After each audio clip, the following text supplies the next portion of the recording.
Guys, a very good afternoon to both of you. Dave, good to see you again. And Darren, a very warm welcome to our latest AFC video, updating the fans on what's going on. But how are things with you? Yeah, afternoon, Mal. Yeah, good to talk to you. Yeah, not too bad. Obviously, like everyone, we're dealing with this unprecedented, coronavirus event, but it's starting to open up a little bit now over here in the States. So we're in the state of Georgia, and there's a little bit more movement now in terms of the social distancing and generally getting out and about. So, I feel like there's a little bit of light at the end of the tunnel. Yeah. And Darren, I mean, it's very, very different, isn't it, between each state in America? A bit like in Europe, from country to country, in each state in America, it's very different, isn't it, what's going on? Yeah, absolutely. I mean, you'll have probably seen a lot of New York City, and they've been, really hardest hit, I think, of all the areas. So it is sort of certain hotspots, and then there's other areas where it's been fortunately not so bad. So, fingers crossed it stays like that here in Georgia. Yeah. And Dave, are you slowly seeing things getting back to normal? Yeah, well, I said back to normal. I think that, well, first of all, as Darren says, with Georgia opening up, Fiona and I are now isolating at our beach house in Florida, which is quite nice to do. We've wanted to do. And so we'll be here isolating. But I think as of today in Georgia, staying at home is no longer one of the rules, as they're opening it up. But I think most people, to be honest, are going to still be very cautious. I think they've opened up the tattoo parlors and the nail salons and stuff like that. But anyway, I don't know why they haven't opened that up at some other places. But yeah, a little bit more movement. I think it's 7 weeks now, and I'm just grinning away here at Darren with his Dolly the sheep next to him. So quite impressive there. A couple of Atlanta United flags, and he's got the sheep in there for any Dons fans. Most treasured Aberdeen memorabilia, the Christmas sheep's on fire jumper. Oh, the sheep on, that's right, yeah. Sheep on fire. Brilliant. Right, guys, we'll come on to the football side of things in a minute, but we could just maybe cover one or two community things. And Darren, I must start by thanking you. The Arthur M. Blount Family Foundation announced this week a very kind donation to the AFC Community Trust. Can you maybe start by telling us a little bit about how this came about? Yeah, look, we're really delighted that we're able to help out with the great work that the Trust is doing. I think, for us in Atlanta, if we go back to when Dave and I were talking and we were first thinking about this partnership, one of the real central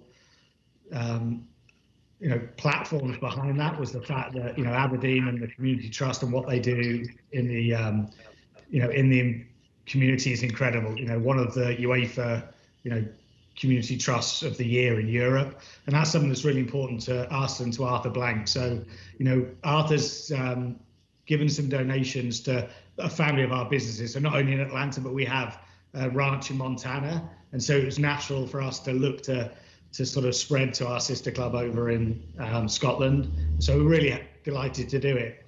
And I'll be honest with you, I've obviously been talking with Dave and with the board during this crisis. It's been really impressive to me to see how the club and the trust and the whole community, really, the supporters have got engaged behind, trying to help the best they can.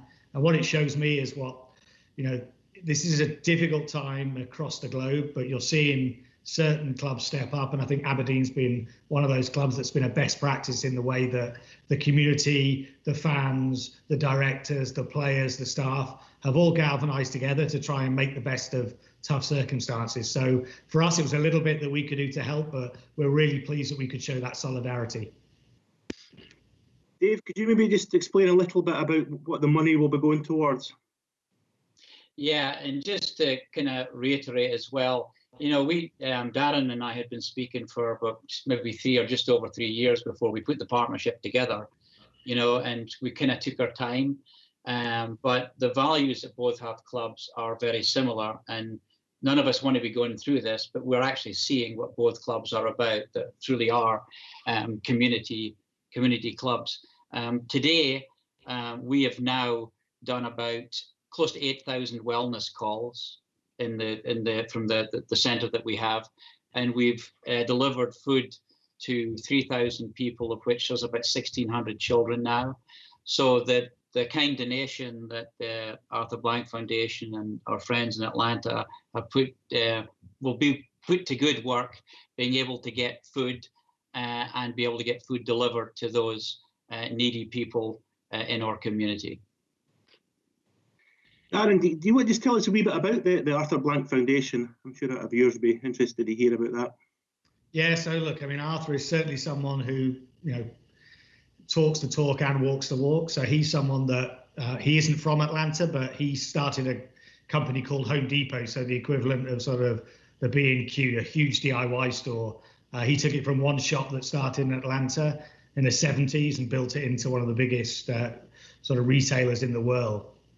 And ever since he started that, he's wanted to have a foundation that gives back to Atlanta, but as you can see, not only Atlanta, but wider than that. And it's something that he's given, a lot of his wealth into that foundation. And his idea is that, he'll have that in the community when he passes away. So it's something he's very committed to. And it's all the sort of things that trying to get to wellness, the things that Dave spoke about that the Community Trust are doing in Aberdeen. And it's something that's really dear to Arthur's heart. So like I said, he doesn't just say it, he actually acts upon it. And it's really cool. I'll give an example. So he has the Arthur Blank Foundation, but then each of the businesses has their own foundation as part of the sort of ladders up into the foundation. So for Atlanta United, the Atlanta United Foundation focuses a lot more on those soccer elements. So we work with a group called Soccer in the Streets, which is trying to bring accessibility to soccer to those people that don't have facilities, don't have the means to be able to do that. And what's really cool is each of our individual foundations are actually manned by employees. So our Atlanta United Foundation, I can't sit on it because I'm the leader. I'm not allowed. So we have a member of our ground staff, someone from our academy coaching team, people from the ticket office in the stadium, and they sit as a group every month and they decide where those proceeds go to. So it really does give ownership and a sense of empowerment to our employees as well. So it's a really cool the way that and that's the same for the Atlanta Falcons. It's the same for the PJ Golf Superstores, which is a chain of golf superstores that Arthur owns. So it's great that at each local entity, they get a chance to deliver that. So for us, this whole United We Conquer that we're trying to do, which is our way of showing support for COVID-19 frontline heroes, this is an element where we were able to say, look, this would be great if we could support the great works that Aberdeen's doing. It becomes part of that bigger umbrella. That sounds fantastic. Dave, do you want to just, the Still Standing Free campaign, do you want to just give us a wee update where we are with season ticket sales and just how much money's now been raised for that? Yeah, well, we did I think there was an update kind of went out today, but it doesn't do any harm to kind of repeat it. But look, we've been humbled by the fact that we're right on 5,000 season tickets as we speak just now. And Aberdeen is up to right on 6,000 active members again. It had gone down to 5,600. But the hashtag Still Standing Free campaign for us was all about a community focus. And what can we do in our community while we're not playing football to stay involved with our community? And so the directors as well have agreed to commit to matching 10% of season ticket sales through the end of last month. And wink, wink, nod, nod. We'll probably, I'll see if I can get Darren and the rest of the directors to approve us doing that into, well, we're in May now anyway. But the reality is that £125,000 on matching is going to the trust as well. So along with the donation from the Arthur Blank Foundation, we're able to deliver these projects in the community, such as feeding people, the outreach, and that's kind of critical for us because the trust at this stage can't generate much in the way of income through, for example, Cormack Park. They have some of the 4G pitches that they rent from there. They can't do that. So this is a win-win, for all of the season ticket sales that have come in so far. We have all that money goes to the club. but we have matched that equivalent 10%. And I'm hoping that we can get to almost 200,000 of a match kind of going forward. And on the other aspects of what we're doing, in the community, we made RedTV available for all of our season ticket holders for last season plus new season ticket holders. Unfortunately, because of the demand on the system, we haven't been able to expand it to others. But we last week had 5,500 fans watch an average of 9 videos or 9 games. So it just shows you the value that's bringing. That can maybe get to the mental health side now, Mal, because people are at home, or City Council, the social services department there are telling us that 1 in 4 people today that weren't before are suffering some sort of depression, for example, as a result of this. So overall, the hashtag Still Standing 3 initiative has been all about community driven. But our fans, those that are willing and able, and we know that there are those that can't for obvious reasons are not working, and we fully appreciate that. But for those willing and able, it's been just, as I say, it's just been heartening for us to see 5,000 season tickets sold already, which is more than where we were this time last year. Yeah, we really do appreciate all the efforts from all the supporters. Darren, it's back to you. I mean, you've been involved in the game for a long time, but I don't think anything could have prepared you for the challenges you're facing at the moment with this crisis. No, I mean, it's a word that's used a lot, but it really is unprecedented. I was trying to think back and rack my brains to what's come close to this. I do remember when I was at Spurs at White Hart Lane when we had the riots, and we actually had a game against Everton called off because the riots reached up to the White Hart Lane Stadium. But this is obviously to a different level, and I think it's humbling in the sense that we understand that there's a bigger picture out there, and it makes sports seem little compared to what's happening. But on the other side of things, you want to try and get back there, because as Dave just mentioned, from a mental perspective, I do think that getting sport back there is going to be something that gives a lift to the community, whether that's in Scotland or over here in the States. So I think there is an element now where we're trying to see about how we can get back, and we're excited. We've just been allowed to do individual training, so that we got the okay from the MLS for us to at least bring our players back to do individual training at our training. And that's going to be huge for them, because they're going stir crazy themselves at home, not having that chance to get back and do what they do best. Darren, how much planning has gone on in the background to try and get games on? I mean, I presume you're looking at closed doors games as well to start with? Yeah, absolutely. I mean, we, in some respects in Major League Soccer, we had an advantage because we just started our season. So we only had 2 matches of our season. And so we have got a longer runway in terms of trying to work about how we get this season going. So, we're putting everything on the table, whether it's the neutral site venues, we do a tournament to start the season, do we extend our season, even go into the next calendar year? Do we, play with our playoffs? We could shorten our playoffs.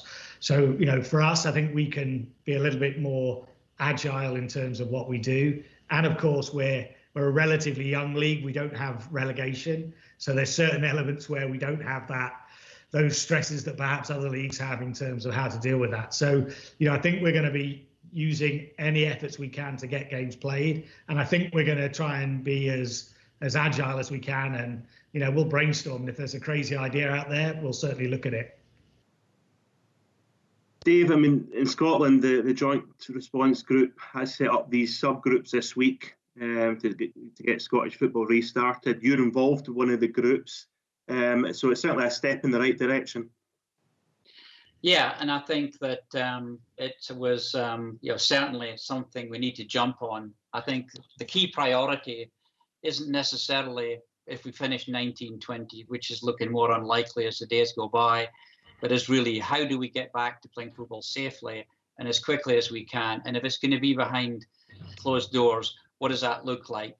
From a safety standpoint and the cost of that, plus from a commercial standpoint, if there are more games going to be watched on television. So that's where the group or the different groups are 100% focused just now. I just finished a call with all 12, in fact, 13 clubs. It was 12 existing clubs in the Premiership plus Dundee United who are been promoted. and had a very good conversation around the issues that kind of face us, and we're following up. We're following up with that next week. But the message was absolutely clear from every club was, let's focus on what we need to do to get a plan together and work cohesively with the government, the Scottish government, in order to get this plan in place.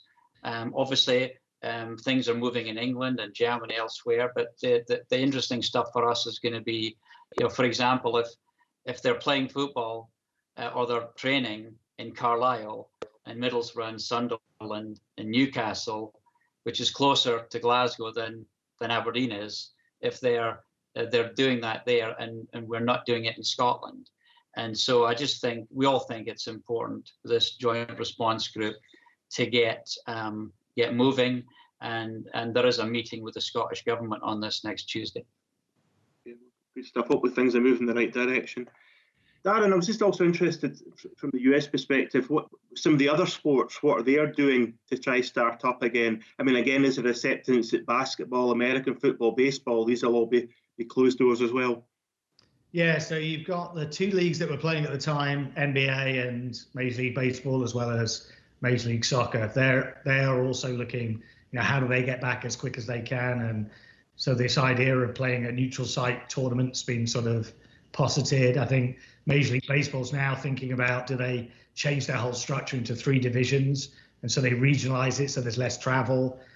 So it's been interesting to see how those leagues, and we're obviously in close contact with them because it's in everyone's interest to sort of work together in terms of trying to get back as quick as we can.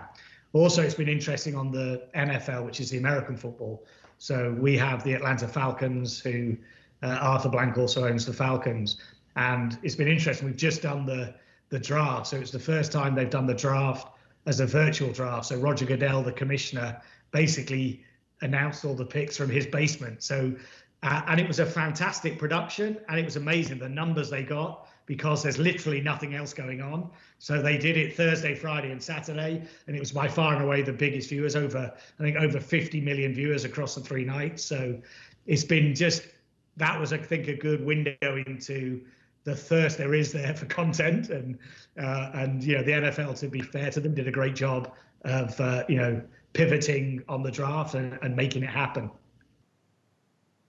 And Dave, just on that, I mean, I think in America they are very good at maybe thinking outside the box, being innovative.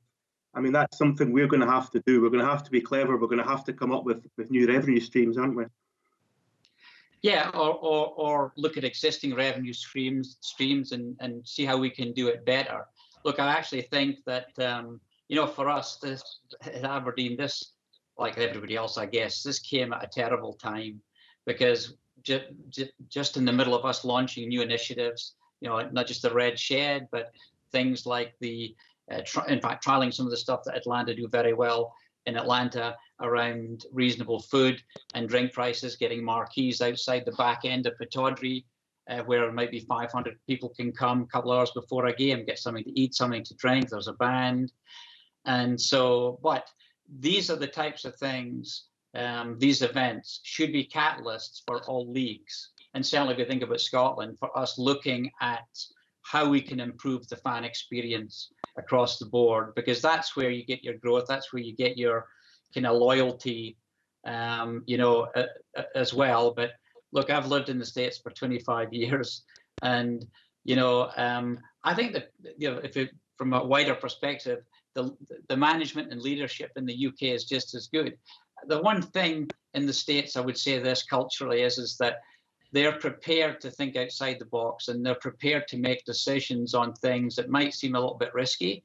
And so that kind of can-do attitude leads itself to trying things. And not everything's going to work, but if you don't try it, it's not going to work, And so some of these things we've done at Aberdeen with no one ever done the DNA type initiative before, and that will push us more towards being a membership club. All of these things, if you plan them right, you listen to people, and focus on it, can help us be better. But no doubt that we got to be looking at everything we do as a result of coming out of this. Darren, just back to you. I mean, is there things that Atlanta are doing that are just a wee bit different at the moment, just to sort of keep fans engaged? Yeah, so I mean, look, Dave hit the nail on the head about the fan engagement. I think from my perspective, when I talk about, the biggest thing I've learned coming over to the States from Spurs and West Brom before is really that focus on the supporter and what can you do to improve their entertainment, not taking them for granted. And I think, if I look at what we're trying to do, so later today we're doing a town hall, video town hall for all of our season ticket holders. So they've had a chance to put in forward questions. That gives us a chance to, it'll be myself, Carlos Bocanegra, our technical director, Brad Guzan, the American international goalkeeper, and then, we'll get it emceed by a local radio personality. But that's just our way of keeping the fans connected in these tough times. We're then going to do one on Wednesday with our supporters that's going to be a little bit more laid back. So that'll be a Zoom call. It'll be a happy hour, a few drinks, but we're trying to do that connection. I think, it's something that certainly I learned coming over here to America. I think Arthur and all of his businesses does a great job. But let me just give you an example with the draft. So the Falcons around the draft, because it was a virtual draft, they managed to connect with 26 different sponsors around social media content that the fans love. So it was great for the fans. It was great for their partners. But that was 26 elements that the previous year, there was 0. So that was a way of saying, okay, we've got to deal now in different times. We've got to pivot. We've got to do that very quickly. But that was a great job of providing content that the fans love, but also content for our great partners that are standing by us in these tough times. And I think that's the type of thinking that we've got to be doing. I'll say great credit to Dave and Aberdeen, because I do see Aberdeen as a club that's on the forefront of trying to engage with their fans. And I think they're delivering, and it's showing by the way the fans are responding. Just on that, I mean, one of the things we did in recent Q&A, where we got the fans to put the questions to Dave and Rob, there's quite a few of them asking, what was the possibility of Aberdeen playing Atlanta one day? So, guys, when are we heading over for pre-season there? How many players can we get on Arthur's jet? No, but Matt, I mean, look, I think it's something, obviously, at some point that's clearly something that makes sense both ways. I think, it'd be great for us to bring the players over to Aberdeen and play a game over there. So that's certainly something that's on our sort of shopping list of things that we're looking to do in the future. Yeah, and Dave, I mean, I'm fortunate enough with family over there. I've been to Atlanta quite a few times. The Red Army would enjoy a night out there, wouldn't they? It's a fantastic city. Yeah. Well, I'm sure that they would. I'm not sure how the Atlantas would take to them. Probably think it was a different dialect that had kind of come over with a Doric accent. But no, I think that there's some great places around Atlanta. Mercedes-Benz Stadium is an incredible experience itself. Again, I'm not. A couple of players that asked me about, well, what about going over there in the summer to train? I said it'll be over 100 degrees, real feel, humidity with bad humidity, and you'd have to train at 3 a.m. or something. But no, I think it's something that obviously we've got a lot to get through. Listen, there's absolutely no doubt from Scottish football, from a financial perspective, if we're not playing football in front of fans till, let's say, early next year, calendar year, there's a major challenge for us to get through. And that's why we need to get back to focusing on how could we do this behind closed doors? How could we get our kind of cake and eat it, as it were, from a commercial standpoint?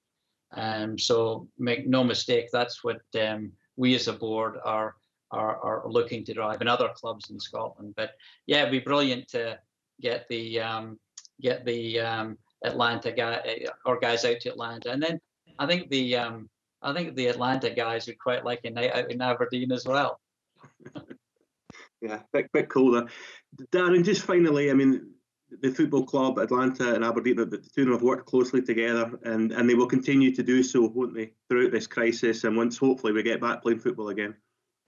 Yeah, and look, I think for me it's certainly been a positive benefit already. Just, it's unfortunate circumstances, but dealing with this crisis, swapping best practices with Dave, from both sides of the Atlantic, I think it's definitely been helpful, because we get a perspective from our different areas that can share and collaborate on. And look, I think, this is tough times, but I feel like, both Atlanta and Aberdeen are going to be better set up when we come out of this to hopefully, make a positive of it. In terms of the landscape's going to be different, but I think we're both nimble organisations that can move quickly and try to make the best of circumstances. So I think that for us, that's, we've got to deal with it now, and we know it's tough, but I do think we've both got that perspective that the other side of this, we're clubs that are ready to take advantage of whatever that new world order is that we're working and operating in, and us sharing and pooling resources, economies of scale is going to help us both.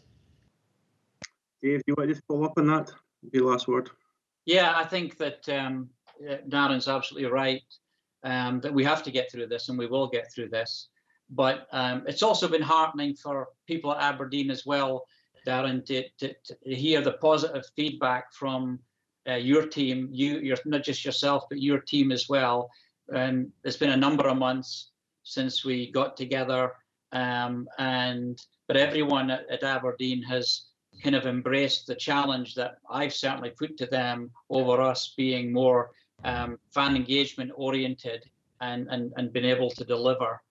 And so it's been really good, Mal, for our staff, our team in marketing in particular, to get the feedback, positive feedback from the Atlanta people who, as we all know, are up there, if not right up there at the top in terms of, certainly in the States, in MLS on fan engagement. So yeah, we'll just keep doing what we're doing.